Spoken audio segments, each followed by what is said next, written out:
প্রিয় দর্শক আসসালামু আলাইকুম। কোর ভিশন ফাউন্ডেশনের উদ্যোক্তা উন্নয়ন কার্যক্রম ভিশন ফর সাকসেসে স্বাগতম। দর্শক, আমরা সবাই চাই সফলতা, কিন্তু সফলতার জন্য কি প্রয়োজন, কি প্রস্তুতি আমরা নিয়েছি, সফলতার কোনো শর্টকাট পথ আছে কি? এসব প্রশ্নের উত্তর খুঁজতেই আমাদের আয়োজন ভিশন ফর সাকসেস। আমাদের আজকের আলোচনা এম্পাওয়ারমেন্ট অফ ইমিগ্রেন্টস। আসুন আজকের অতিথিদের কাছ থেকে জেনে নেই কিভাবে এটা সম্ভব। We have two guests today, Dr. Sara Said and Ms. Kavita Pauria Sanchez. Dr. Sara Said is a senior advisor in the Community Affairs Unit of the New York City Mayor de Blasio. She is a woman who is making a difference by strengthening relations between diverse Muslim community, the mayor office, and city agencies. Sister Sara founded and led Women in Islam, an organization that empowers women within a social justice, human rights, and Islamic framework. Sister Sara has done her PhD in communication from the University of Pennsylvania. She is a former assistant professor at Burroughs College of City University. Ms. Kavita Pauria Sanchez is an assistant commissioner at the New York City Mayor Office of Immigrant Affairs. She served as the Executive Director of the Office of the Refugee and Immigrant Affairs at NYC Social Service Agencies for 5 years.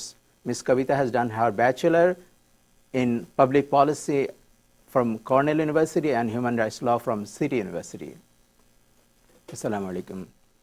Sister, welcome to our program, Vision for Success. How are you today? Good. Wa alaikum salam. Very nice to be here with you all. Thank you so much for having us. And how are you, Sister? I'm good. Malikum salam. Thank you.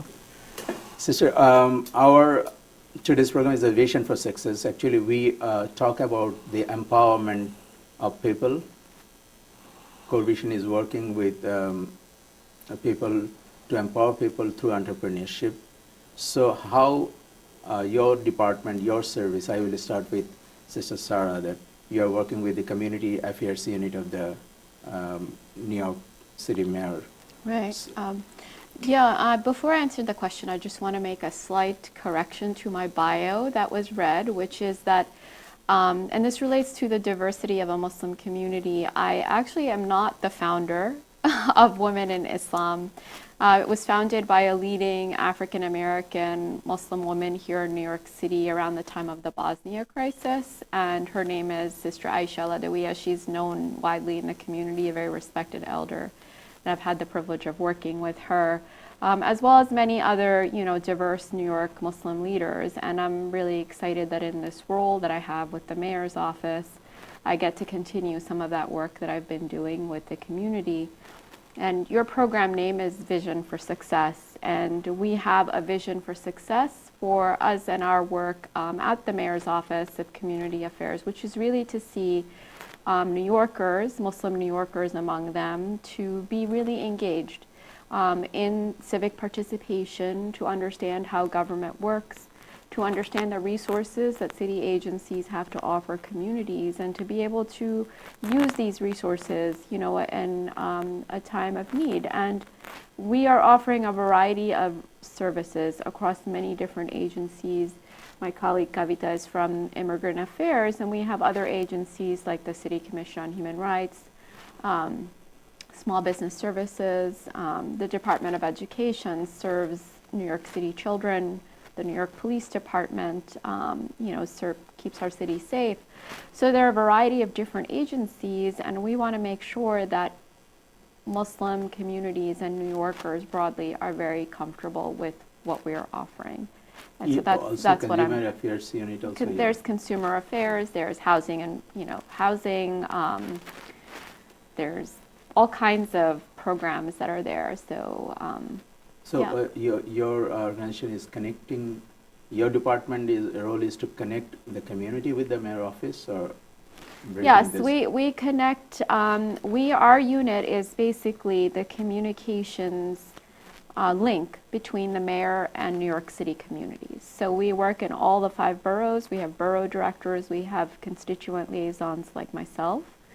And our job is to listen and to keep our ears on the ground and see what is impacting communities, what they'd like to see from the mayor and the administration, and then share that back, with with the administration. And also, we want to make sure that communities know who the administration is, what we're offering, and so it's two-way communication that we're bridging. We will talk other issue also, but today we have Ms. Kavita. You are dealing with the immigration issue, particularly your department, sir, and it's a burning issue. It's well-versed people are concerned about this immigration issue. Can you explain how you are working with the community? Sure.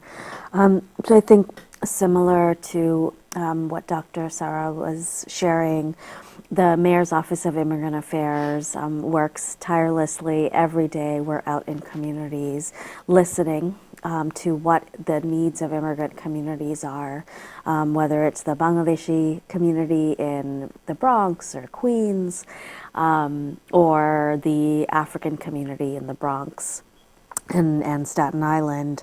We've worked really hard to touch every community in New York City, listen to what the largest needs are, and then respond to those needs through various policies at the city level, fighting for against or for various policies at the federal level, including immigration, and then starting and growing programs that serve the needs of immigrants. So I'll speak briefly to a number of those programs. The first, of course, that we often speak about and is our largest program is IDNYC, which offers free government-issued identification to any New Yorker who can provide the appropriate. So those who are undocumented, they can also take this IDNYC? Yes. So the undocumented, many other vulnerable populations have come forward to take advantage, whether it's people who don't have legal status, to the elderly who have maybe who don't drive anymore, don't have a driver's license, to homeless youth or other homeless populations, people who are coming out of incarceration experiences, as well as just everyday New Yorkers. Nearly 1 million New Yorkers have signed up for the card, so we now have over 1 million, which is 1 in 9. And you can sign up very, very easily. We have 27 offices located in the 5 boroughs, and we also, at any given moment, have several pop-ups in different communities that are not served by the offices. What is the requirement for this IDNYC? Sure. So I won't get into the details. There's essentially a point system, and you have to demonstrate that you live in New York and that you are who you say you are, and that can be done through through a very long list of documents that you can provide to show that you live in New York and you are the person. So live in New York means I have to have a residence, I have to have an apartment or address as a... Right. You do have to show residency. It's not necessarily through an apartment lease. There's many, many ways to show that you actually live within the 5 boroughs. So this is a part of the community affairs unit, or is a separate immigration? Separate, but we're in it together. It was a huge priority of Mayor de Blasio's, and so as soon as he was elected into office, we got to work building that program and putting it into place very quickly. So you said that from federal level, we heard a lot of things. We see in the news, we read in the newspaper, and TV show. There is a lot of scary thing we watch. We heard about how scary this immigration issue actually federal level. The policies actually they are adapting. Sister Sarah, you can.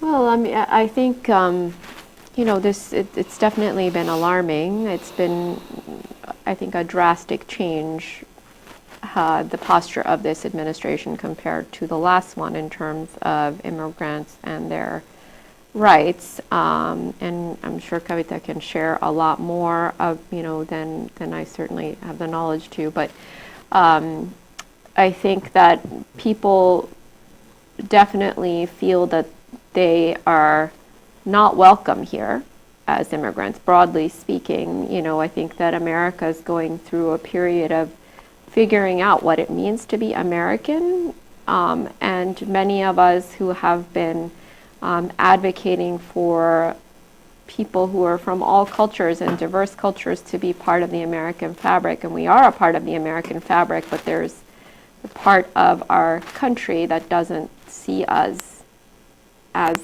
belonging here, and I think that's what's being negotiated. And so, we're really trying to make sure that we continue to reemphasize that immigrants are Americans, and America was founded by immigrants, and we don't have America without immigrants. So, yeah. So I was talking with you about a news. We'll talk after the break. When I come back, we'll talk about this news.